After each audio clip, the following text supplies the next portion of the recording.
Yeah, there it is, the Fire TV Stick 4K Select. Now, we've heard a few things about this, and they have not all been that good so far. Now, that's what you get inside the box now. Nothing too crazy here. And you know what? We're not unboxing. We're getting right into this on the TV to see how this thing performs, to see what people are talking about. There's what your remote looks like. There's the device. It looks very familiar, like previous devices. We'll have some specs up on the screen as we look at this on the TV to see how it performs, the user interface, all that good stuff. So let's get right into this right now.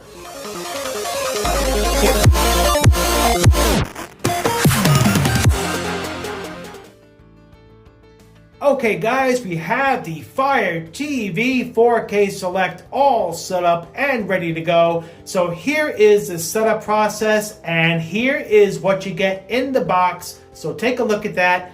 As you go through the setup process, it took about 3 to 4 minutes. Of course, we sped that on up, and it was pretty smooth. Now, if you have another Fire TV device already set up, it's rather smooth, the whole process. Also, when you go to the product page for the 4K Select Fire TV Stick on the Amazon website or the app, if you scroll down, once you get there, you'll see a comparison. So here is the comparison. Now, when you look at the 4K Select device, it is now the entry-level device at $40. So you have to keep that in mind. If you go with the HD device, it's $35. This is $40. If you go to the Plus device, it's $50. If you go to the Max device, it's $60. $20 more, you get 8 gigs more of storage. You also get 2 gigs of memory. This one has only 1 gigabyte of memory, and you have the Vega OS on this device. The 4K Select device is the first device with the Vega OS, Amazon's very own operating system running on the Linux operating system. It's on top of that. So there you have it. It's their own, and you know what? It runs the same UI they had before, so it is their own UI. You'll see very familiar stuff on here, but that's the setup process, what you get in the box, the comparison, so you have to weigh this out. Now, the price may come down in time. The regular price, they may drop it. I think $40 is a little steep for this device. Maybe they'll drop it to $35 and drop the HD device down to $30. We'll see what they do going forward. You also have the Black Friday sales coming up soon here at the time of this video. Just a little over a month from now, you'll see Black Friday deals. So it would not surprise me to see this go down in price. So wait for those deals if you don't want to pay the regular price. I don't advise paying $40 for this. I would wait to get the better deal if you pick this one up with the Vega OS on it.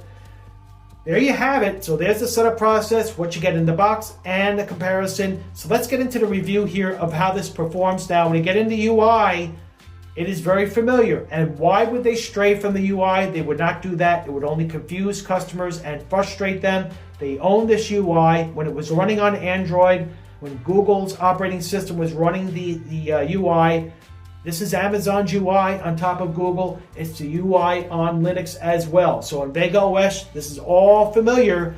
You have Find, you have Free, you have Home, you have Live, all very familiar stuff, right? You have your apps right next to that. So let's go to Live real quick and take a look at this guide.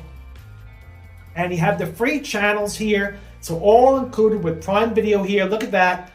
And the guide looks very familiar. Now, here's an image of the remote, just so you see how the remote is with the buttons here. You have the Netflix, you have the Disney Plus, you have those preset buttons, Prime Video, of course, and Peacock. And to the right there, just below the ring, you'll see there the hamburger options button. So if you hit that, you have add channels. So of course you have your managed channels and Prime Video channel 746 right there, all included with your device. And you could add more channels here. Now with subscription, you have those options. You also have Pluto right there, all the free channels. You have Tubi as well, so you can add those right to your guide. Just something to keep in mind there, a little, something that you may not realize. So as you scroll here, pretty smooth. I don't like the clickiness of this. It's a little too much, but you know what? Not a big deal. It works. But it does move rather nicely here, so no problems with navigation. We did have an error message earlier in Prime Video when we took a look at that. So that was a little weird. So there's an image of the error message that we got earlier. We hit OK, got out of it. There was no problem after that. So I don't know what that was about. let's load up one of these channels real quick just to show you. Let's go to 48 hours and see how quick it loads or how slow it loads. Performance is a little degraded. You know, you're on Wi-Fi 5 as well. Keep that in mind. You don't get Wi-Fi 6, but there you have it. That loaded up. Took a little bit of time. Not too bad, though. And the scroll is also nice. So there you have the the channels on the guide. Let's go into the actual app section here, and let's go to the App Store and show you that. Now, the limitations are real. This is Vega OS. Not all developers are on board. They have to go through an approval process. They have to develop the apps. But you know what? It's Linux-based, so it shouldn't be a problem to develop the apps. It's probably more of the approval process with Amazon. But here are the big players. You have all of the big players to get started, so they know that most of their average consumers are looking for these apps to get launched. Disney Plus, Hulu, Paramount Plus, ESPN, Apple TV, Sling. You have it here. All the big guys are on board. You go down here, you have all of these news options as well recommended.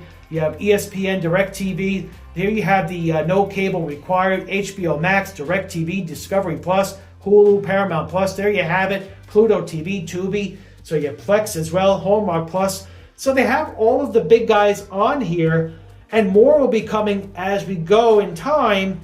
There's no speed test app, unfortunately. I wanted to check the speed on this thing. There's no speed test. There are no VPNs right now. If you do a search for VPNs, it's locked down. There's no side loading, no developer mode. This is not for developers. So there are enthusiast channels out there. That's why a lot of people are unhappy. That's where the unhappy ratings are coming from, the not good ratings, mostly from the developer community.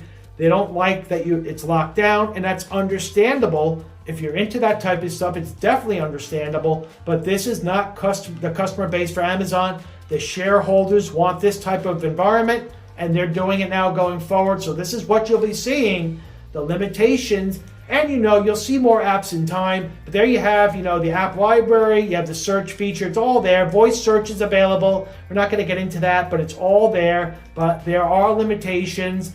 Now let's go look at the settings here and show you about Fire TV, My Fire TV. Go to About, and once you get here now, there's no developer mode, so if you hit the enter button multiple times, you will not get any options.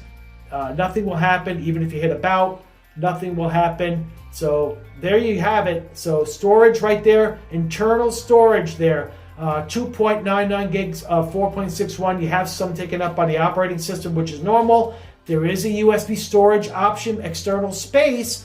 So if you hook something up, though, you can't side load, so you're out of luck. So that is not going to work. That's, again, another thing. If you're into that, you cannot use a USB external option to side load apps. It is locked down. So there's your OS 1.1.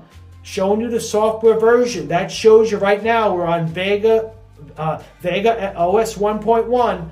It's not a Chevy Vega, it is Vega OS. Those of you who remember Chevy Vega, this is not that. This is the software version OS.1.1. So there you have that. All of the other settings are pretty much the same. You're not going to have any surprises. Let's go into Prime Video real quick and show you this here now. It does load up, okay. It does move around nicely. You have live TV in here, all with your Prime channels. Now, we don't have the guide showing. We did sync earlier in the settings. We did do the sync option, but it did not bring in a guide. But it does bring in all the channels that you get here with Prime TV. So you have all of these categories available right here. But overall, it runs okay. I would say this is a 6.5 to 6.8 on the review scale. It could be a little quicker. I don't like the remote that with the clickiness. The limitations on apps right now does bring the score down. But is the device usable? Absolutely. For the average user, you have to look at the price point though. For $40, the value could be a little better. Roku devices in the 4K device for the range, you're looking at $35 as well. You can get one a little less expensive than that, but overall, it is on the competitive side as far as the price goes. But overall, for the money, you may want to weigh it out. Look at that graph again, the chart. Do the search on that. See what you think. But right now, this device is usable, but for $40, it might be a little overpriced. but overall, it does work, gets the job done. Here's Vega OS. It is now available. So the first Amazon Fire TV device with their own operating system. There you have it. That's a quick review of this device. So what are your thoughts? Have you picked one of these up? Will you pick one up? Do you think it's worth it? We know right now the reviews are on the low side, but we'll see as we get more reviews on the Amazon site if they go up in time. So put your comments down below and your thoughts on this device. Let us know down below. If it's your first time here on the channel, please hit that subscribe button and also hit the notification bell so you know when the next video drops in CFL Tech. Also hit that thumbs up. It really helps with the algorithm and we appreciate it as well. Thank you for watching. frndly Tech checking out of this one. Soon to be back with another. Take care.